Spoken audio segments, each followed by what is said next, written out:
In this video, I want to talk about how to throw a nice powerful jab and some good solid body punches. If you like the video, click like and share it with your friends. And check back from time to time because I'm going to be adding roundhouse punch, uppercut, palm strikes, side hand chops, finger jabs, and some kicks. But in this video, again, we're doing jabs and body punches. Now, any punch or kick comes from the hips. The power is all in the hips. And with a jab, you want to have your feet pretty much 45 degrees off of the target. You're not going to be standing toe to toe with it and throwing a jab. There's going to be no power there. Turn your feet 45 degrees off. If you're right-handed and you want to start right punching, bring your left foot back, about hip width, maybe a little wider. Sink down a little bit, get your legs into this game. Now what's going to happen really as I'm getting ready to throw this jab is my hips are turning away from the target a little bit and I'm rotating on the ball of that front foot. Then I'm going to draw back. So in slow motion, the hips rotate, throw the jab, and come back. Now you don't want to drive into the target and stay there because there's physics involved. Every action has an equal and opposite reaction. So if I punch and keep contact with my target or opponent, I'm going to take part of that force back into my arm. The fact that you're driving in and coming back, you're leaving all the force in your opponent or target. Now, I'm punching today with weightlifting gloves on. That protects the skin of my hands. You can punch with boxing gloves and that actually protects all of your hands. Or you can punch bare-fisted. If you're going to punch bare-fisted, just be aware if you're beginning that this is kind of an abrasive surface. You punch bare-handed, it's going to take a little while to build up the strength in your hands and you'll probably see a little blood. This will protect the skin of my hands. Again, I'm right foot front here, so my right hand is going to punch. My left hand is going to come up just about my chin. Not against my face, but I'm here, elbows nice and tucked in. Right hand is up, is more in front, but my elbow is still tucked in. I'm not doing any of this kind of thing. Elbows are nice and tucked in, sunk into that, and as I rotate the hips and rotate on the ball of that foot, I drive in and then come back. You get a nice, powerful punch.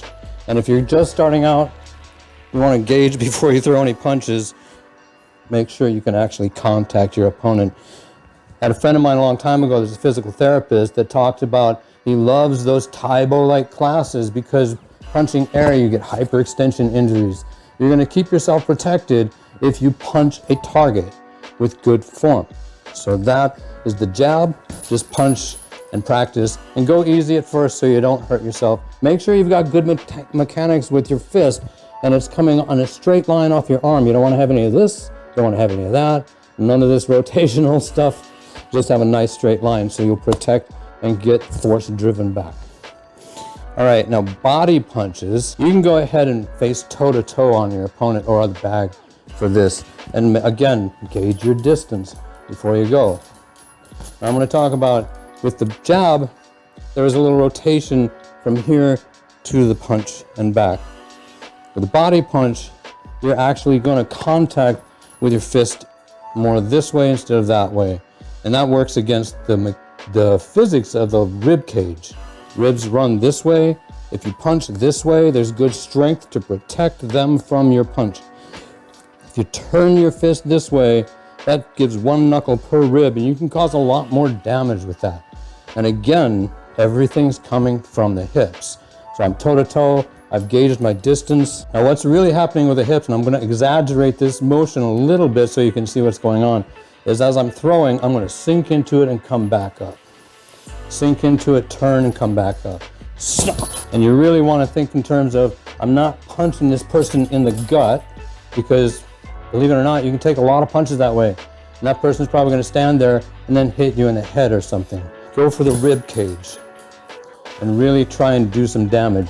And even if you're not planning on ever fighting an actual opponent and you're just going to be working out against the bag, learning good fundamental structure and form is really crucial to throwing good punches and keeping yourself safe.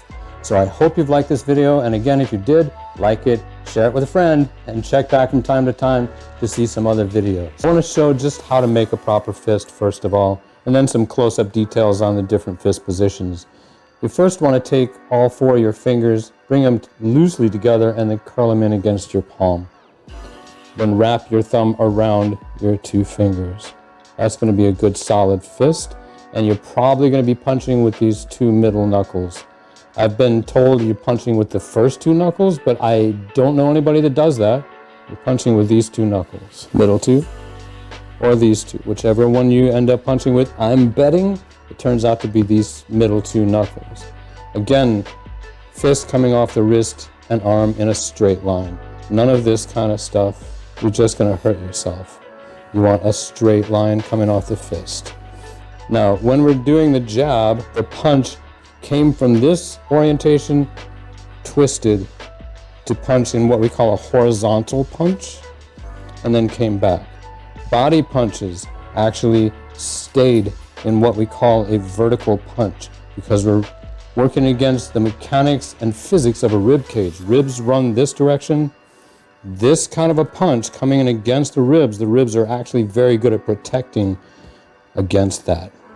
If we turn our fist or keep our fist angled that way and they hit the rib cage, you've actually got 1 knuckle per rib, and you can do much more damage, take your opponent out of the game much quicker and easier with this kind of a punch.